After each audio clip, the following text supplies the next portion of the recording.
Magandang umaga mga kahuan. Narito na ang Pag-asa Weather Update today.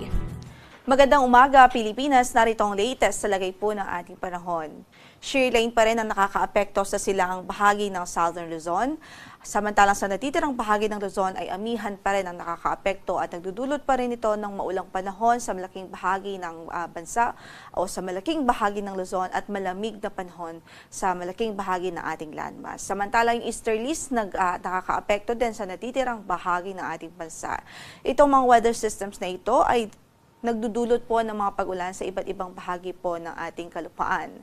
At sa ngayon, wala naman po tayong bagyo na minomonitor sa loob ng ating area of responsibility. Sa loob ng 2 hanggang sa 3 araw ay wala tayong inaasahang mabubuo na LPA o bagyo sa loob ng ating area of responsibility.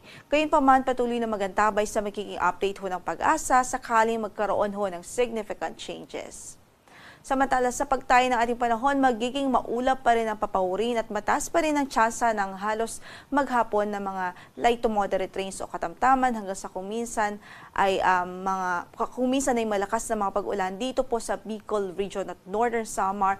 Yan ay dulot po ng shear line. Ito po yung salubungan ng hangin from the northeast at yung hangin po nang galing sa silangang bahagi ng bansa.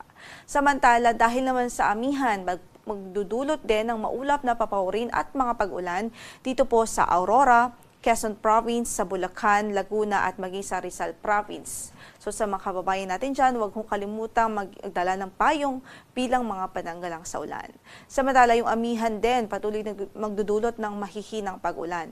Maulap na papawurin at mahihinang pag-ulan sa Cagayan Valley, Cordillera Administrative Region, maging dito po sa Kamaynilaan, at dito po sa natitirang bahagi pa ng Calabarzon area o Calabarzon region. Asahan natin ang maulap na papawurin at may tsansa po ng mahihinang pag-ulan anytime of the day. Kaya't kung saan man ang lakad natin sa araw na ito, huwag hong kalimutang magdala ng mga pananggalang sa ulan. Samantala sa Ilocos region at natitirang bahagi ng Central Luzon, asahan natin ang bahagyang maulap hanggang sa maulap na papawurin at tsansa lamang ho ng isolated o pulupulong mahihinang mga pag-ulan dahil naman sa amihan.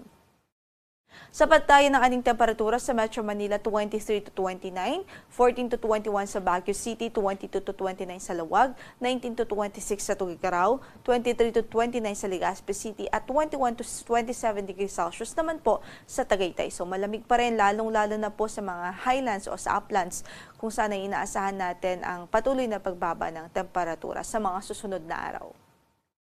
Samantala dito nga po sa natitirang bahagi ng Eastern Visayas, asahan pa rin natin ang maulap na papawurin at mataas po na tsansa ng mga pag-ulan dahil po yan sa epekto ng easterlies. Samantala sa natitirang bahagi pa ng bansa, so dito sa natitirang bahagi ng Visayas, sa buong Mindanao, maging dito sa Mimaropa region, asahan din natin ang bahagyang maulap hanggang sa maulap na panahon. Ibig sabihin, generally ay fair weather naman po, liban sa mga daglian at mga isolated na cases ng dagliang pag-ulan o mga localized thunderstorms. Usually nagdalas po yan from 5 minutes up to 1 hour.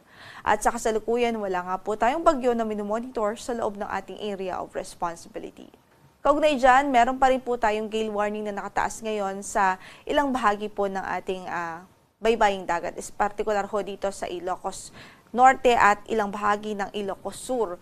Dahil po yan sa epekto pa rin ng amihan o northeast monsoon. Yung surge niya o yung hangin na galing po o dulot nitong amihan ay nagdudulot ng maalon hanggang sa napakaalong kondisyon ng karagatan doon. Kaya tabiso natin sa ating mga kababayan doon, huwag kong kalimutang magdala o huwag kong kalimutan na mag-ingat, especially yung mga gumagamit ng maliliit na sasakyang pandagat dahil magiging maalon hanggang sa napakaalon ng kondisyon ng karagatan.